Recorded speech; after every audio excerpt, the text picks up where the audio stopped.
We'll call this Stalking Part 1. The reason why I split it up into two is because as I was growing up, I didn't realize that I was being stalked, and I didn't know what that was about. And I realized that when you're growing up in a family unit and there's certain behaviors that make up your childhood, you often accept it as normal. And part 2, we'll be talking about being confronted with stalking from people who were not connected to me, as in family or immediate family. So this took a few days for me to process and sort of decompress, because how it happened, what exactly happened, and how long it carried on was something that I can't believe I got through. I feel as if, yes, I had a lesson to learn from it, but it's emotional because I didn't have anybody around me to protect me. And I'm just, for whatever people, you folks listening to, believe in, I'm just so grateful to the Creator that I survived whatever it was that was happening, because while it was happening, I didn't know what to do and I didn't know how to get out of it.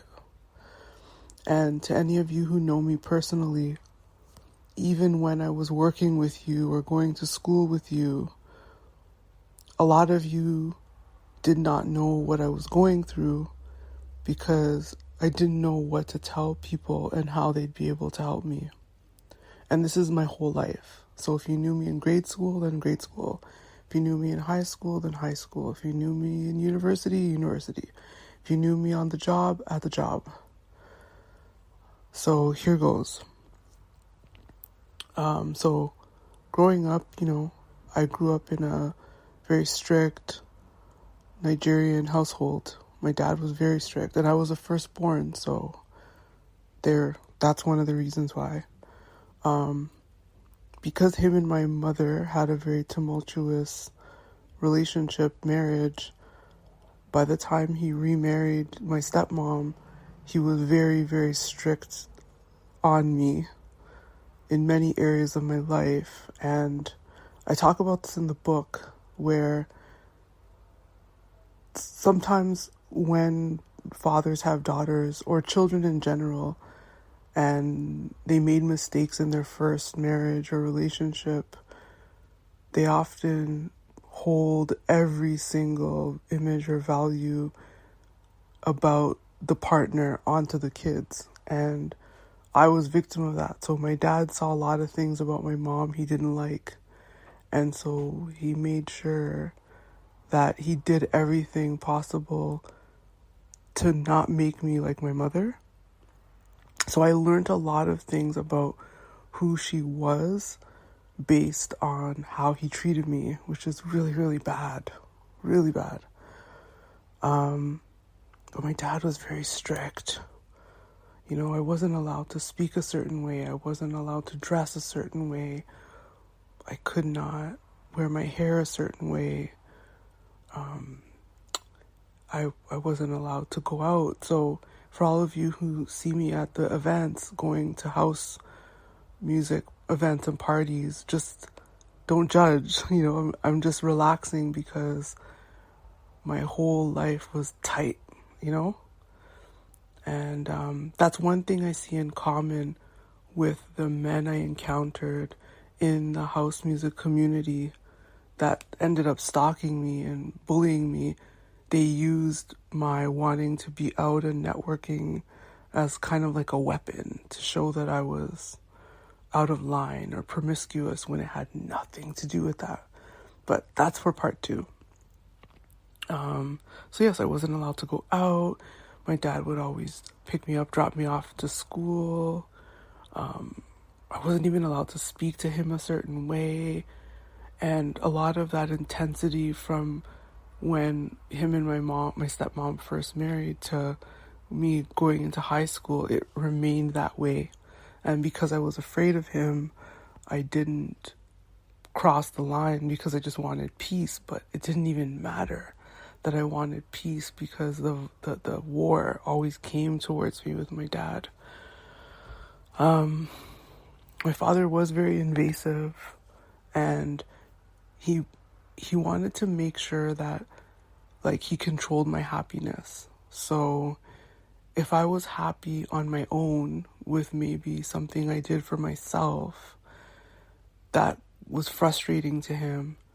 And sometimes he wanted to rain on my parade that way. So he would always try to control my emotions through gift giving and then berating me. So but it was like a bait, like I've mentioned this before, bait and switch. So it would be like purchasing gifts to make me happy and see that he's the one making me happy.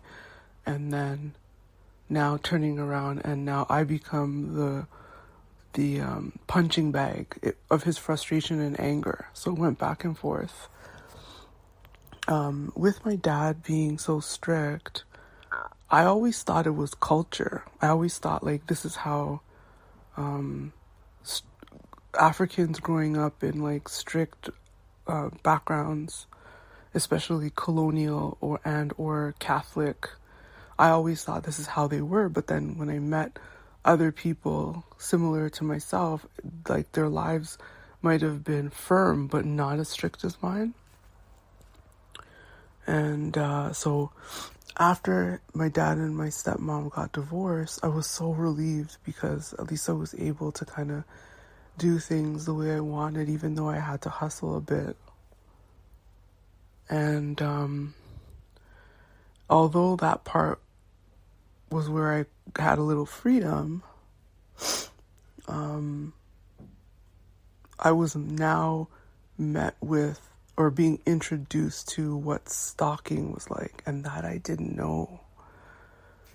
So at first, when my parents first split up, my stepmom didn't come home. So she would sometimes stay at a hotel so she can sleep properly at night, because my dad used to fight her through the night. And we would be up at night while the fighting was going on. And so she started like finishing her work and then staying at a motel or hotel so she wouldn't have to come home. And he used to go to her workplace and, you know, be bombarding her at the switchboard and then threatening her. So that was like my first kind of view of stalking, coming from the perspective of like a minor, like my kid, the child, myself, the minor, looking at my parents fighting.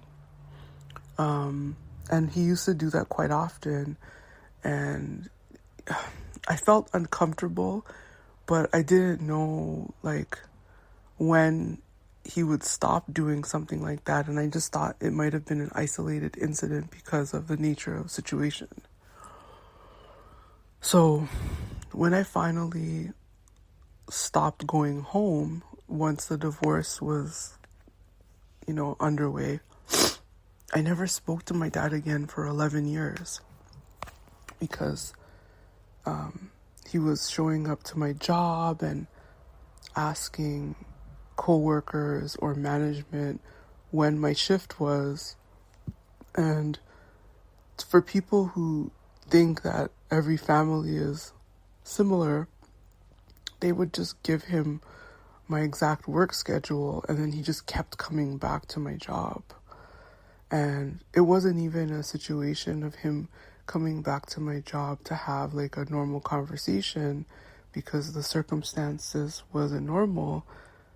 He would come back and tell me that, you know, he wanted to send me back home, and you know, he didn't want a divorce to be happening, and he thought that I was gonna like not amount to anything because now it's a broken home. And he wanted to send me to my cousin in DC because, he doesn't think I can manage by myself, all kinds of weird shit. And I remember I was so frustrated because my coworkers, security at my job, at Sears, they all knew. Like, I told them, my family's going through a divorce at the moment. Don't give my schedule to anybody. I just want peace. I've already kind of flunked out from school in my second year. I just need peace and time to focus and make money and find a great place to live. And so he kept coming to my job. I would tell him not to, and he kept doing that. And so I kind of tried to find ways where I could change my schedule. That way I wouldn't run into him, because it would just toss up my whole day. And I didn't want my boss at work to look and see that instability was happening at work. So after a multitude of visits to my job, my dad wouldn't stop, and so I quit my job. I tried to get a transfer to another location. I quit my job, and then I moved on to another company, and I started working at the chapters at John and Richmond. So at least I felt like I was downtown, and I could kind of hide away from him coming to my job. And then I was at peace for a bit, but the caveat is that for the last 30 years or so, my dad worked as an educational assistant at the Catholic school board.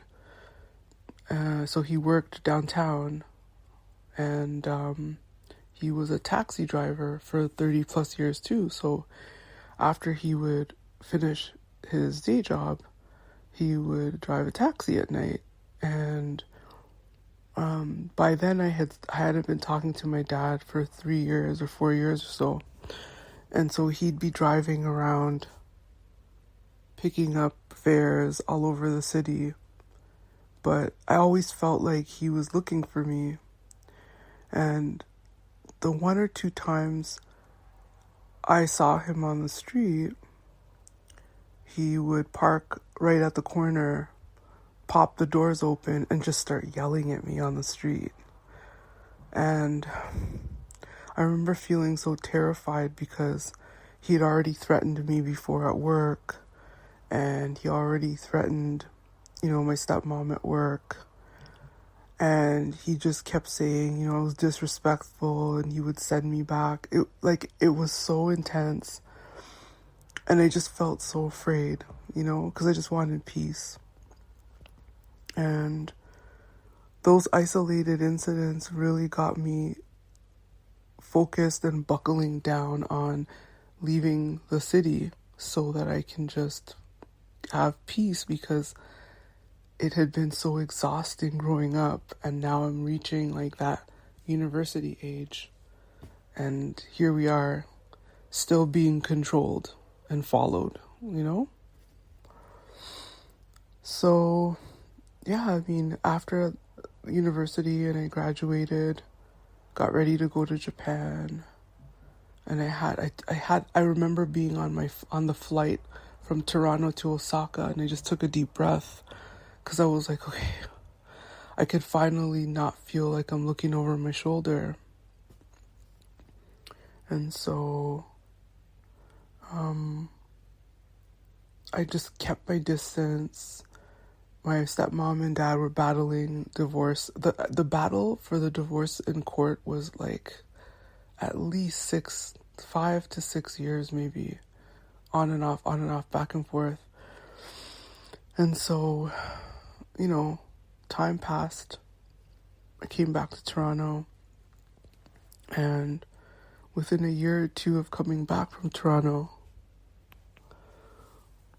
my stepmom and her brother, so my uncle, were insisting that, you should probably reconcile with your dad and make things better, and, it's a good idea not to have bad blood with your family and talk to your dad again. And I was hesitating so much, but I thought, okay, well, maybe if I reconcile with my dad, then it would stop some of the issues that we were still having as a whole family. And looking back, I made such a huge mistake because once I reconnected with my dad again, it's like almost like the gears got turning again back to what it was when he was following me around the city before I left for Japan. And so basically it was a continuation of what had already been happening. So my dad would show up at my apartment at night, banging on the door and saying that he needed to give me an oil change for my car. He would say he needs an extra pair of copy of keys for my car so he can pick it up wherever it is and fix it if it needs fixing. And I started panicking because I didn't understand why he was so invasive again. He would drive around and like look for me around the city, and if he knew where I worked, he started showing up and parking outside my job. I didn't know what to do, and I remember asking him, like, why are you doing this? Why? And a few things ran in my mind, like, when this was happening, and I thought, well, I'm thinking maybe he has abandonment issues. Imagine me trying to find answers as to why he's doing this. And I remember having another, I call it a stage intervention between my mother and my father. And I remember asking my uncle, like, do you think this is normal? Because they both just show up at my job whenever they feel like it, with no call, no nothing, and they just keep showing up, and it's very disruptive. And what my uncle told me is that my dad has always been like this, even when they were younger. And I'm like, but like, why does he keep, it's like he's following me around the city. What is his issue? And he's like, I don't know. Like, he's always been like this. And I remember asking my dad, like, why do you do this? Why do you follow me around the city? And he never really had an answer, and he would never explain. And I felt like he had like an uncontrollable control issue. And I want to end this off by saying, while I was working at, everyone knows this, especially the people in the King West area, everyone knows about the Thompson Hotel. It's now closed, but I worked at the Thompson Diner for 3 years, I believe. And my dad used to show up and park outside the diner and watch me through the window. And at first I would be scared and my heart would be racing like it used to. But there was something that was kind of guiding me to get a better understanding of why he was doing this. And I always felt like he wanted me to feel fearful of him because it put me in a more childlike position. And by then I was already in my mid to late 30s, so there's no reason why I should be afraid. But when he would do that, it would remind me of when I was younger, right? And I'll never forget, at the same time that my dad was showing up at my job and parking near my workplace, the men from the house music community that I will be mentioning in more detail in part 2 were also showing up at the diner. Some of them would send people in to go in groups and sit at tables in the diner. Some would sit by the host, like the host desk, and point their cameras towards me and take pictures. Some women that I knew would come in and make comments about me working at the diner. And so I just felt like on multiple sides, I had people following me or watching me, and I didn't understand why. So one night I got off of work on a shift at 11 p.m. and I went to stand on the corner. I think it was, it's now closed. It's a club called Lovechild Social House. So I stood right out on the corner waiting for the streetcar.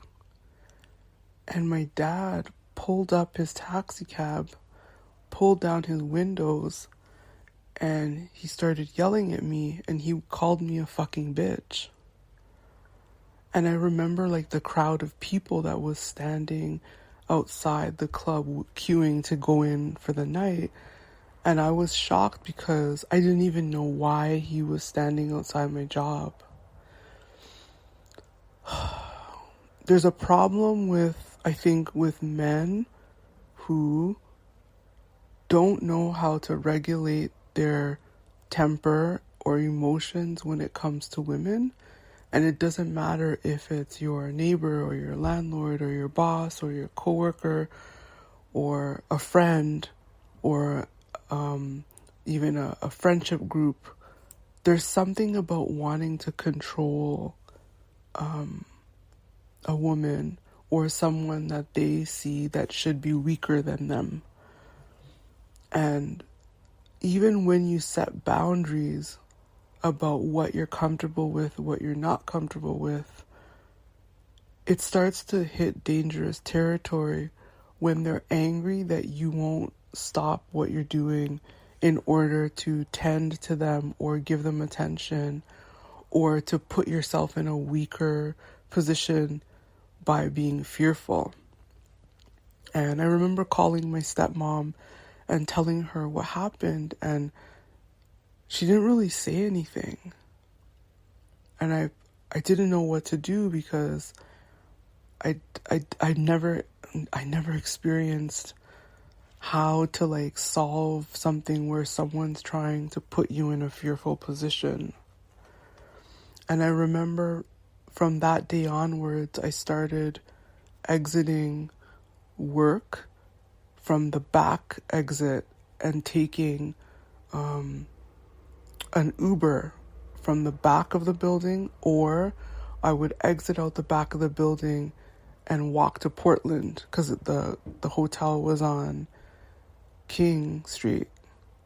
And I remember thinking, like, when is this going to end? Because I'm not sure why it's happening, you know?